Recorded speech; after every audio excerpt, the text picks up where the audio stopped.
சமுதாயத்தவர்கள் அகிம்சையை பின்பற்றுபவர்கள் என்கிறார்கள். ஆனால் அவர்கள் வீட்டில் நடக்கும் ஒவ்வொரு விசேஷங்களுக்கும் உயிர் பலியிட்டு அதை உணவாக்க கொடுக்கிறார்கள். திருமணம் நடந்தாலும் சரி, மற்ற நல்ல காரியங்கள் நடந்தாலும் சரி, துக்கமான காரியங்களாக இருந்தாலும் சரி, உயிர் பலியிட்டு அதை உணவாக உண்கிறார்கள். இது எப்படி? அதாவது நல்ல அழகான கேள்வி கேட்குறாங்க. முஸ்லீம்கள் என்ன செய்கிறாங்க, அசைவ உணவு சொன்னோம்ல, அதுதான் கேள்வியை கேட்குறாங்க. அசைவத்தை உணவாக என்ன செய்கிறாங்க, உட்கொள்கிறாங்க. அது ஏன் அது காருண்யமாக ஜீவகாருண்யத்தை கடைப்பிடிக்கலாம் தானே? உயிர் தானே அது. ஆடு மாடெலாம் உயிர் தானே, கோழிலாம் உயிர் தானே. அதை போய் கொன்று நம்ம சாப்பிடணுமா, இது எதுக்குங்கிற மாதிரி அவங்க கேட்குறான். அதானே கேட்டீங்க? சரி, அதாவது இது முஸ்லீம்கள் மட்டும் செய்கிறாங்கன்னு கிடையாதுங்க. உலகத்தில் 95% பேர் அசைவம் தான். உலகத்தில் 95 முஸ்லீம்களை மட்டும் இதை நீங்கள் சேர்த்து சொல்லக்கூடாது. முஸ்லீம்களை இந்துக்களை பிரியாணி சாப்பிட மாட்டாங்களா? இருக்கிறாங்க. இந்துக்களில் பிராமணர்களில் ஒரு பிரிவினராக அனைவருமா இருக்கலாம், பிள்ளைமார்களில் ஒரு சின்ன சைவ பிள்ளைகள் இருப்பாங்க, அப்படி சின்ன பிரிவுகள் அப்படி இருப்பாங்க. மீதி எல்லா இந்துக்களுமே அவங்க என்ன செய்கிறாங்கன்னா ஆடு மாடு எல்லாமே என்ன செய்கிறாங்க, சாப்பிட்றாங்க. அந்த மாதிரி சாப்பிடாட்டா கூட குறைஞ்சபட்சம் மீனாவது சாப்பிட்றாங்க, ஒரு முட்டையாவது சாப்பிட்றாங்க. அப்போ உயிரினங்களை அசைவ உணவுகளை சாப்பிடக்கூடியவர்கள் முஸ்லீம்களை விட முஸ்லீம் அல்லாதவங்க ஜாஸ்தி. ஏன்னா நாங்கள் இருக்கிறது ஒரு 20 கோடி பேர் இந்தியாவில் இருக்கிறோம். மீதி உள்ள 80 கோடி பேர் இந்துக்களில் ஒரு 10 கோடி பேர் சைவம் வச்சுக்கிட்டாலும் 70 கோடி இந்துக்கள் அசைவம் தானே சாப்பிட்றாங்க. அப்போ எல்லாருக்கும் உள்ள மேட்ரு இது. இது முஸ்லீமுக்கு உள்ள மேட்ரு மட்டும் இல்லை, எல்லாருக்குமே உள்ளதாக இதை வைத்துக்கொண்டு தான் இதுக்கு பதில் சொல்லணும். சரி, இப்போ என்ன பார்க்கணும்னு கேட்டால், இது சரியான்னு பார்ப்போம். எவ்வளோ பேர் சாப்பிட்றாங்கிற விட்டுருவோம். எல்லாருமே நம்ம சாப்பிட்றோம், கம்மியான பேர் தான் சைவம் சாப்பிட்றாங்க. சரி, அது நல்லதாக இருந்தால் அதை எல்லாரும் செஞ்சுருவோம், இது நல்லதாக இருந்தால் இதை எல்லாரும் செஞ்சுருவோம். எது நல்லது? சைவம் சாப்பிட்றது தான் ஒரு சிறந்தது, அசைவம் சாப்பிடவே கூடாது அப்படின்னு சொல்லக்கூடியவங்க என்ன காரணத்தை வச்சு சொல்கிறாங்கன்னு கேட்டால், அதை ஒரு உயிரை நம்ம கொல்லுறோம். அடிப்படை பேசிக் எங்கே வருது? அது ஒரு உயிர், ஒரு உயிரை கொல்ற காரணத்தினால தான் அது பாவங்கிற கருத்துக்கு வர்றாங்க. அப்போ வள்ளுவர் கூட அந்த கருத்தில் உள்ளவர் தான். திருவள்ளுவர் கூட என்ன செய்கிறாரு, கொல்லான் புலாலை மறுத்தானே கைகூப்பி எல்லா உயிரும் தொழுங்கிறார்.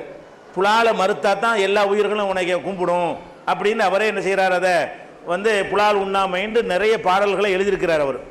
அப்போ இது ஒரு கருத்து, உயிர் கொலைங்கிறதான் காரணமாக சொல்கிறாங்க. இது சரியா?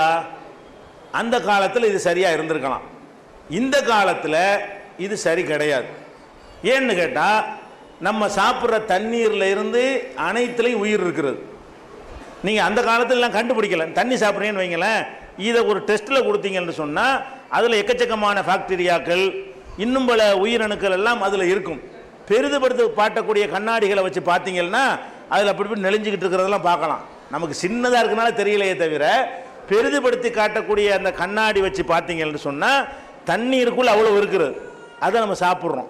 சுடு தண்ணியை சுட வச்சு சாப்பிட்டோம்னா சூப்பு போட்டு சாப்பிட்ட மாதிரி ஆகுது, பச்சையாக சாப்பிட்டோம்னா பச்சையாக சாப்பிட்றோம். நீ என்ன மாதிரி சாப்பிட்டாலும் தண்ணீரை சாப்பிட்டால் கூட தண்ணீரில் உயிர் இருக்கா இல்லையா? உயிர் இருக்கிறது. அப்போ உயிர் இருக்கும் போது நம்ம உயிர் கொள்ளக்கூடாதுங்கிறது காரணம் அன்னைக்கு விலங்குகளை கண்டுபிடிக்கலை. இப்போ கண்டுபிடிச்சிட்டான்ல, சின்ன உயிர் பெரிய உயிர் என்ன கணக்கு, அது உயிர் தானே. அப்போ நம்ம என்ன செய்யணுமே, நம்ம தண்ணி யாரும் சாப்பிடாதீங்க, ஏன் அதில் உயிர் இருக்கிறது என்று நம்ம சொல்லணுமா இல்லையா? அப்போ யோசிச்சு பார்க்கணும், ப்ராக்டிக்கலாக சரி வரமாட்டேங்குது. அப்போ தண்ணி குடிக்காமல் வாழ முடியுமா?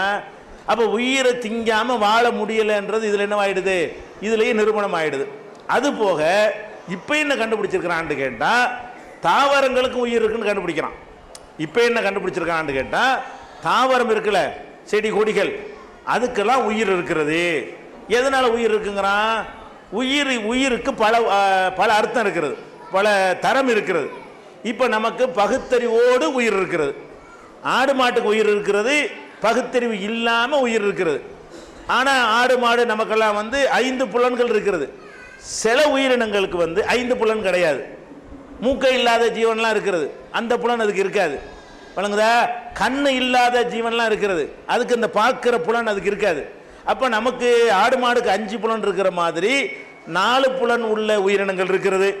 3 புலன் உள்ள உயிரினங்கள் இருக்கிறது, 2 புலன் உள்ள உயிரினங்கள் இருக்கிறது, ஒரே ஒரு புலன் உள்ள உயிரினங்கள் இருக்கிறது. இதே மாதிரி தான் உயிரினங்களில் அசைய இடம்பெயரக்கூடிய உயிரினங்கள், இடம்பெயராத உயிரினங்கள்னு 2ஆக பிரிக்கிறான். நம்ம ஆடு மாடு கழுத குதிரையெல்லாம் ஒரு இடத்துல இருந்து ஒரு இடத்துக்கு இடம்பெயர்ந்துருவோம், நடப்போம், ஜம்ப் பண்ணுவோம், பறக்குவோம், நீந்துவோம். இந்த மாதிரி இடம்பெயரக்கூடிய உயிரினங்கள் ஒரு வகை. இன்னொரு வகை என்னன்னு கேட்டால், இடம்பெயர முடியாது, அங்கேயே தான் இருக்கும், ஆனால் உயிர் இருக்குது அதுக்கு. அதான் மரங்கள். மரம் செடி கொடிலாம் இருக்குது. இந்த மைக் இருக்குல்ல, இந்த மைக் இங்கே வச்சுட்டு போய் ஒரு 5 வருஷம் கழித்து பார்த்தா இதே அளவு தான் இருக்கும், வளர்ந்துருக்காது. பக்கத்தில் ஒரு மைக்கு குட்டி போட்டுருக்காது. இந்த மைக்கை வச்சுட்டு போனோம்னா இதுக்கு உயிர் இல்லாத காரணத்தினால இது வளராது.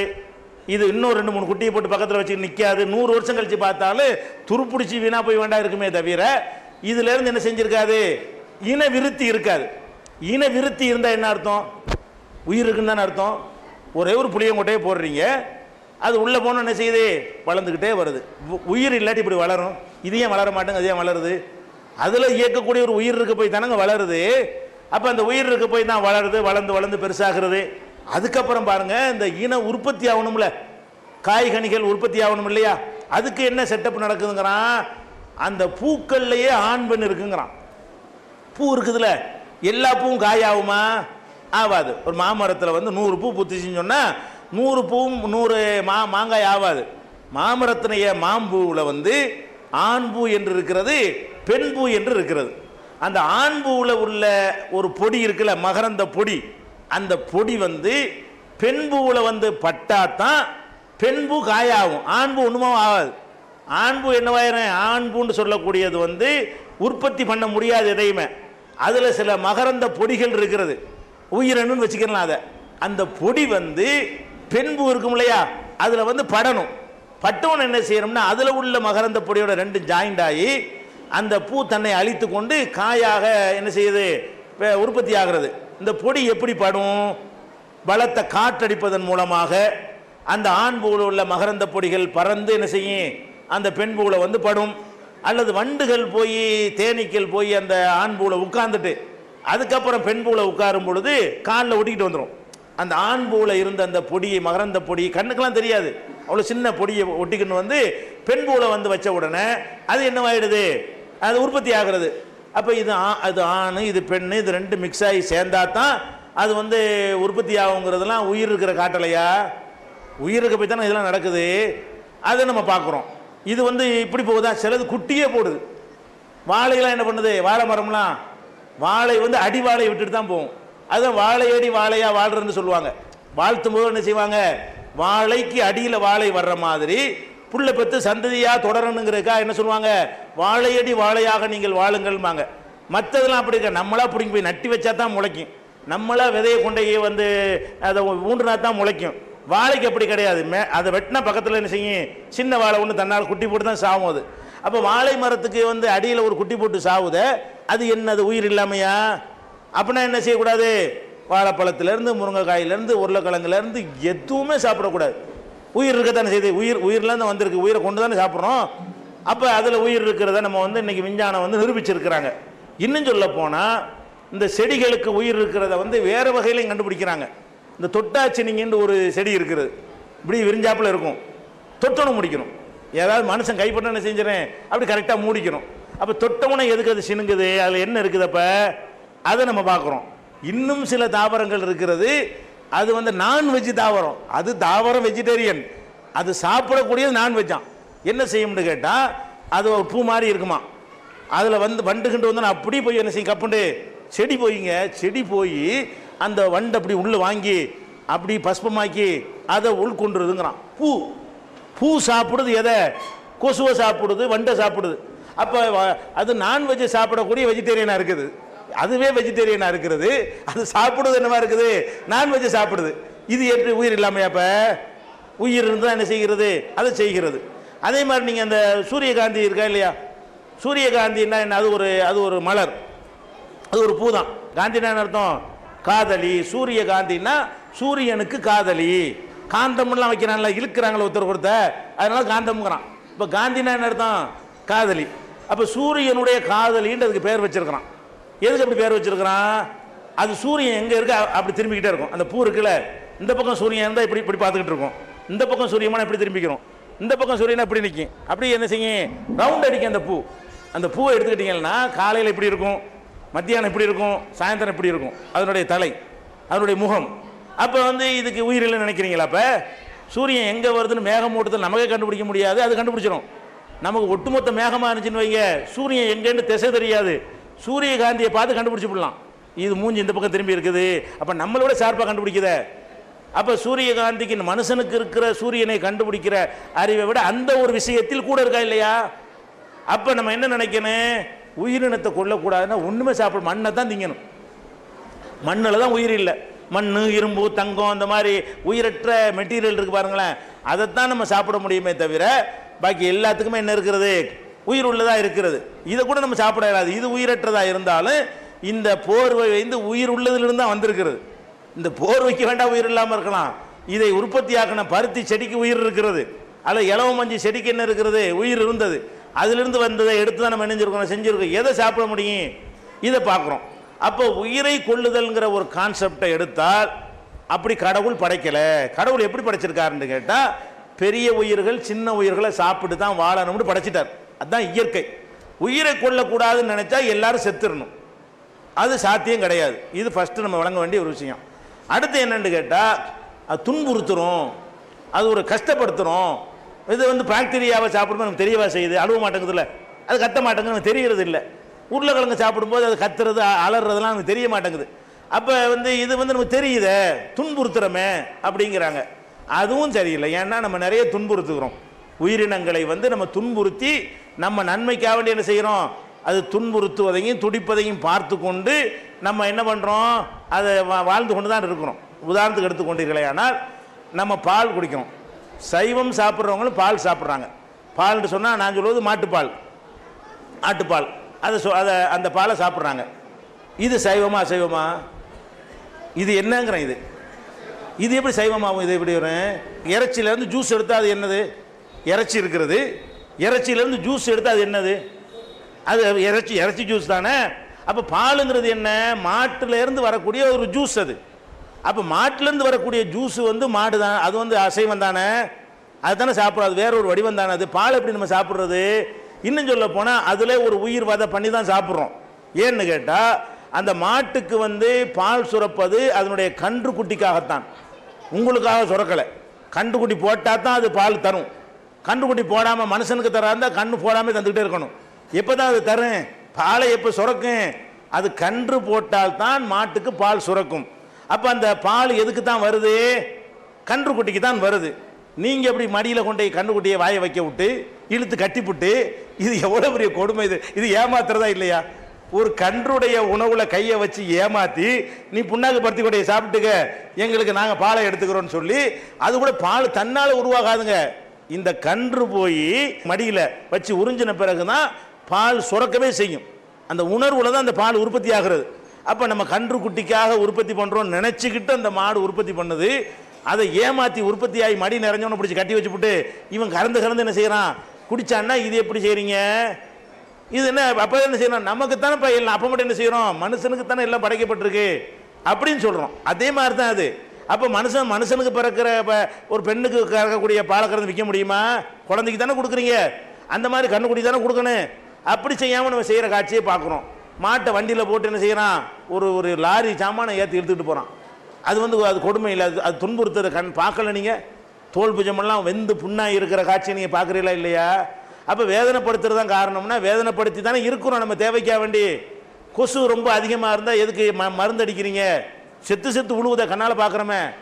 கொசு கடிக்குதுங்கிறதுக்காக வேண்டி ஒரு கடிச்சதுக்காக கொள்ளுவீங்களா? நீங்கள் கொள்ள தான் செய்கிறீங்க. அது கடித்த கொசு விட்டு 50 கொசுவையும் கொள்றீங்க. இங்கே ஒரு 100 கொசு இருக்குன்னு வைங்க, 2 கொசு கடிச்சிருக்கு. ஸ்ப்ரே அடித்தவொன்னே என்ன செய்கிறது, டாட்டா ஐஸ் வைக்கிறீங்க, அல்லது மேட் வைக்கிறீங்க, அல்லது முனிசிபாலிட்டியில் கூட்டு கொண்டாந்து அந்த ஸ்ப்ரே அடிக்கிறீங்க, அல்லது ஹிட் அடிக்கிறீங்க. என்னவாகுது? செத்து விழுவுது கண்ணால் பார்க்குறோம். வெள்ளை துணி விரித்து பார்த்தா அவனுக்கு செத்து கிடக்கிற காட்சியை பார்க்கலாம். அப்போ இது ஏன் கொள்றீங்க? உயிர் கொள்ள தானே இது. நம்ம நன்மைன்னு வந்தால் உயிராவது அப்படி தான் போகணும். இப்படி தான் நம்ம இருக்கிறோம் எல்லாருமே. நமக்கு நன்மையா செய்ய வேண்டியதுதான். நம்ம வந்து நாய் கடிச்சிருச்சு, நாய் கடிச்சா என்ன இருக்குது, அது மருந்து போடும், அதுக்கு ஊசி போடுறான். அந்த ஊசி போடாட்டி என்னவாயிரும், நம்ம வந்து பயங்கரமான பின் விளைவு ஏற்படுங்கிறான். இது எதுலேருந்து தயாரிக்கிறாங்க? நாய்கடிக்கு போடக்கூடிய மருந்து வந்து குதிரையிலேருந்து மாட்டிலேருந்து என்ன செய்கிறான்? தயாரிக்கிறான். ஊட்டிலாம் தயார் பண்ணுறான். அதுக்காக வேண்டி எத்தனை குதிரைகள் வந்து கொல்லப்படுகிறது, எத்தனை மாடுகள் கொல்லப்படுகிறது, அதிலிருந்து எடுத்து தான் என்ன செய்கிறான்? அந்த மருந்து நான் வந்து நாய் கடித்தாலும் போட மாட்டேங்க, அது வந்து அந்த இதுலேருந்து குதிரையிலேருந்து எடுத்துருக்குறான், மாட்டில் அப்படின்னு யாராவது சொல்லுவோமா? அப்போ நமக்கு நன்மை என்றால் எல்லாம் ஓகே. அப்படி தான் கடவுள் அனுமதிச்சிருக்கிறார். இஸ்லாம் என்ன சொல்லுதுன்னு கேட்டால், அனைத்தையும் உங்களுக்கு தான் படைச்சிருக்கிறேன். இறைச்சியா மாமிச மலையாக படைச்சி வச்சா கெட்டு நாசமாக போயிடும். அதுக்கு தான் ஒரு உயிர் மாதிரி கொடுத்து ஓட விட்டு தேவைக்கு அறுத்துக்கிற மாதிரி படைச்சிருக்காரு. இல்லாட்டி இறைச்சியாக கூட படைச்சி வச்சிருக்கலாம். இறைச்சியாக படித்து வச்சா நிற்குமா? கெட்டு போயிடும். அதுக்காக என்ன பண்ணுறாரு? அந்த ஃப்ரெஷ்ஷாக இறைச்சியை காப்பாற்றுறதுக்காக வேண்டி அதுக்கு ரத்த ஓட்டம் அதெல்லாம் கொடுத்து கடவுள் வச்சிருக்கிறார் என்று இஸ்லாம் சொல்லுது. இஸ்லாம் என்ன சொல்லுதுன்னா, மனிதனுக்கு தான் உலகம் படைக்கப்பட்டது, நீ எல்லாத்தையும் அனுபவிச்சுக்க, கெட்டதை மட்டும் விட்டுரு, நல்லது எல்லாத்தையும் என்ன செய்ய சாப்பிட்டுங்கன்னு சொல்லுது. அது போக இன்னைக்கு மருத்துவ ரீதியாக எடுத்துக்கிறங்க. சில பேர் வந்து அசைவம் சாப்பிடக்கூடாது, யார் கொலஸ்ட்ரால் அதிகமாக இருக்கிறதோ அவங்க வந்து சாப்பிட டாக்டர் சொல்லிடுவாங்க. அது நம்மளும் கூடாது தான் சொல்கிறோம், இஸ்லாமும் கூடாது தான் சொல்லுது. நம்ம தவிர்த்துக்குள்ள தான் வேணும். சில பேருக்கு வந்து அசைவமே தேவைப்படும். சில புரோட்டீன் இருக்கா இல்லையா, அந்த புரோட்டீன் வந்து அசைவத்திலாம் கிடைக்கும், கண் பார்வை கம்மியாக போயிடுது. அதுக்கு என்ன பண்ணுறாங்க? மீன் எண்ணெய் மாத்திரையை சாப்பிடுங்கிறா டாக்டர். அப்போ மீன் சாப்பிடக்கூடாது, அந்த எண்ணெயிலேருந்து மாத்திரை மட்டும் சாப்பிடலாமா? மீனை சாப்பிடக்கூடாது. மீனுடைய எண்ணெயை எடுத்து டீப்பில் அடைச்சி கேப்சூல் மாதிரி தந்தானா என்ன செய்யணும்? மீன் எண்ணெய் மாத்திரம் 7 சீசன் போட்டு வருது பாருங்க, அதெல்லாம் மீனுடைய எண்ணெய் தான், அது மீன் ஆயில் தான் அது. அதை எப்படி சாப்பிட்றது? நம்ம சாப்பிட்றோமே, எல்லாரும் சாப்பிட்றோமே, டாக்டர் சாப்பிட சொல்கிறாரு, கண் பார்வை கம்மியாக இருந்தால் சாப்பிடணுங்கிறாரு. அப்போ மீன் அசைவம் சொல்லிவிட்டு அது எப்படி சாப்பிட்றது? அதையும் நம்ம பார்க்குறோம். அதையும் அப்போ இதில் என்ன விளங்குறோன்னு கேட்டால், எல்லாத்துக்குமே உயிர் இருக்கிறது. உயிரை வதை செய்யக்கூடாதுன்னு நினச்சா வயிற்று வலி இருக்குது, புழு இருந்துக்கிட்டு வயிற்று வலியை உண்டாக்கும், மருந்தை கொடுத்து உள்ளக்கே சாவடிக்கிறோம். வயிற்றில் புழு இருக்குன்னு வைங்க, புழு இருந்தால் என்ன பண்ணுவோம்? அதுக்கு மருந்து தருவார் டாக்டரு. அது சாப்பிட்டோன்னே மலத்தில் என்ன செத்து போய் அந்த புழுக்கெல்லாம் வரும். எனக்கு இடத்தல் பண்ணியா வெளியே கொண்டு விடுவேன்னு காட்டுறமா இல்லையா? எத்தனை எலியை கொள்றீங்க, வயலில் வந்து எலியை பிடிச்சி கொள்றீங்களா? அது உயிர் தானே. நமக்கு நன்மை தருவதற்காகவும் உயிரை கொள்ளுகிறோம், நமக்கு கேடு தருவதற்காகவும் உயிரை அளிக்கிறோம். நல்லா விளங்குதா? நாய் கடித்து விட்டது என்று சொன்னால் அந்த மருந்து அதில் தான் இருக்குது என்று சொன்னால் உயிரை அளிக்கிறோம். எதுக்காக வேண்டி? நான் நல்லா இருக்கணுங்கிறக்காக வேண்டி. நான் நல்லா இருக்கிறதுக்கு 4 குதிரை செத்தா எனக்கு என்ன, நான் நல்லா இருக்கிறதுக்கு 400 மாடு போனால் எனக்கு என்ன என்று சொல்லி நம்ம நடக்கிறோமா இல்லையா? அப்போ மனிதன் எல்லாருமே, எல்லா சைவம் அசைவம் அத்தனை பேருமே எப்படி நடக்கிறோம் என்றால், நமக்கு நல்லது என்றால் உயிரை கொள்ள ரெடியாக இருக்கிறோம், நமக்கு கெட்டது தர்மையானால் அதை கொள்வதற்கு ரெடியாக இருக்கிறோம். எலியை கொள்ள ரெடியாக இருக்கிறோம், பாம்பை கொள்ள ரெடியாக இருக்கும், தேலைக்குள்ள ரெடியாக இருக்கிறோம். அப்போ ஒரு எறும்பு கடிச்சிருச்சுன்னா இருக்கிற எறும்பு புத்தையெல்லாம் போட்டு மிதித்து அழிக்கிறவன்லாம் இருக்கிறான், ஒரு எறும்பு கடிச்சதுக்காக வேண்டி. இதெல்லாம் எல்லார்ட்டையும் என்ன செய்யுது? இருக்கத்தான் செய்கிறது. அப்போ நம்ம ப்ராக்டிக்கலாக திங்க் பண்ணி பார்த்தோம்னு சொன்னால், இது உயிர் கொலைங்கிற டாப்பிக்கு வரவே எல்லாரும் தான் பண்ணிக்கிட்டு இருக்கிறோம். இதை வந்து என்ன செய்யணும்? நம்ம விலகி கொள்ளணும். அடுத்து என்னென்னு கேட்டால், இந்த உலகத்தில் எல்லாரும் இந்த ஒரு பேச்சுக்கு வச்சுக்கிடுவோம், 5% பேர் தான் 10% பேர் தான் சைவங்கிறாங்க. இப்போ நம்ம எல்லாரும் ஒரு ஆலோசனை பண்ணி இனிமேல் அனைவரும் சைவம் மாறிக்கிட்டோன்னு வைங்க, என்ன ஏற்படும்? உருளைக்கிழங்கு 1000 ரூபாய்க்கு விற்கும், வாங்க ஏழுமா? 50 பேர் உருளைக்கிழங்கு வாங்கினா என்ன ஆகும்?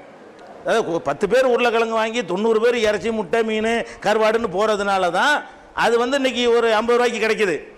அதெல்லாம் இல்லைன்னு வச்சுட்டோம்னா எல்லாரும் உருளைக்கிழங்கு, எல்லாரும் கத்திரிக்காய், எல்லாரும் முருங்கைக்காண்டா என்ன ரேஞ்சுக்கு ஆகும்? 2000 ரூபா சம்பளம் வாங்குறோம், ரெண்டு நாளைக்கு உருளைக்கிழங்கு வாங்கினா முடிஞ்சு போயிருங்க. 2000 ரூபா சம்பளம், 2 நாளைக்கு உருளைக்கிழங்கு சரியாக போச்சு. அப்போ உணவுகள், பலதரப்பட்ட உணவுகள் இருந்தால் தான் மனிதன் வந்து பொருளாதார ரீதியாக கஷ்டம் இல்லாமல் வாழ முடியும். உங்களுக்கு சைவம் தான் வேணுண்டா வாங்கிட்டு போங்க, அனைவரும் அதை சாப்பிட்டாகணும்னு நீங்கள் ஒரு சட்டமாக்கி அனைவரும் சாப்பிட ஆரம்பித்து விட்டால் சைவ ஆட்களும் சேர்ந்து பாதிக்கப்படுவார்கள். சைவம் தான் சாப்பிடணுங்கிறாங்க பாருங்க, அது ஏறிக்கிறேன், அவங்களே சந்தோஷப்படணும். நல்ல வழிக்கு அங்கிட்டு போயிட்டாங்க, என்ன நினைக்கணும்? சைவம் சாப்பிட்ற ஆளுக்கு நினைக்கணும், நல்ல வழிக்கு ஆடு மாட்டு போயிட்டானுங்க, அதுக்கும் போட்டி வந்தால் விலைவாசி தாறுமாற ஏறி போயிடும், நமக்கு நல்லது, நல்லா எல்லாம் போய் சாப்பிடுங்கப்பான்னு அனுப்பி விட்டா இன்னும் கொஞ்சம் குறைந்த விலைக்கு என்ன செய்யும் அவங்களுக்கு கிடைக்கும். அதனால விலைவாசியை நீங்கள் பார்க்கணும். உணவு தட்டுப்பாடு ஏற்பட்டுரும். பலதரப்பட்ட உணவுகள் இருந்தால் தான் தட்டுப்பாடு இல்லாமல் இருக்கும், நம்முடைய பட்ஜெட்டுக்கு தகுந்த மாதிரி வாங்க முடியும். அதையும் நம்ம கவனிக்கணும். அதுபோக சில பகுதிகளில் நம்ம போனீங்கன்னு சொன்னால் அது மட்டும்தான் இருக்கும், அசைவம் மட்டும்தான் இருக்கும், சைவமே இருக்காது. நீங்கள் வந்து துருவ பிரதேசங்களுக்கு போயிட்டீங்க, அண்டார்டிகா, பல்கேரியா, அந்த துருவ பிரதேசங்களுக்கு பாருங்களேன், அங்கெல்லாம் போயிட்டீங்கன்னா கடுமையான பனி, கடலுக்கு மேலேயே 4 முழத்துக்கு ஐஸ் கட்டி கிடக்கும் மிதக்கும். அங்கே ஒன்றுமே இருக்காது. அங்கே பயிர் விளையாது, தாவரம் கிடைக்காது, நெல் புல் விளைக்க முடியாது, உருளைக்கிழங்கு கத்திரிக்காய் கிடைக்காது. அவன் வாழ்வா எக்ஸிமோக்கள்ங்கிறான அவன்லாம் வாழ்கிறதான் என்ன பண்ணணும், அவன் என்ன செய்வான், அந்த ஐஸ் கட்டியில் நிற்பானா, அதில் ஓட்டை போட்டு அது உள்ளக தூண்டியை விட்டு கடலில் விட்டு மீனை பிடிப்பான். அந்த மீனை தவிர வேற ஒன்று அவனுக்கு கிடைக்காது. அவன்கிட்ட போய்கிட்டு கொல்லான் புலாலை மறுத்தானை கைகூப்பி எல்லா உயிரும் தொழும் அதெல்லாம் சாப்பிடாதுன்னா செத்து போயிடுவான். அவன்கிட்ட போய்கிட்டு நீ மீன் சாப்பிடக்கூடாதுன்னு என்ன செய்வான், அவன் பணமாக போயிடுவானே. உயிர் வாழணுமா இல்லையா? அதனால இந்த உயிரை கொள்ளுதல் என்பது நம்ம என்ன விளங்கிறோன்னு, இது தவிர்க்க முடியாத ஒரு நன்மை. மனிதனுக்கு தேவையான எல்லா விதமான புரோட்டீனும் அந்த அசைவ உணவில் இருக்கிறது. சில நோயாளிகள் அதை சாப்பிடாம இருக்கலாமே தவிர ஒரு 40 வயசுக்கு வரைக்கும் அதெல்லாம் சாப்பிட்டா தான் அது நல்லது. 40க்கு மேலே தவிர்த்து கொள்ளலாம் அந்த வயசு. அது உடல் உழைப்பு இல்லாதவங்களா இருந்தா. இப்படி நம்ம விளங்கி பார்த்தோம்னு சொன்னா இது குறைய நீங்க சொல்ல இயலாது. அசைவ உணவு சாப்பிட்றது என்ன செய்ய முடியாது, குறை சொல்ல முடியாது. தேவையான ஒரு சித்தாந்தம் தான். சைவங்கிறது அனைவரும் சைவம் என்பது சாத்தியமே கிடையாது.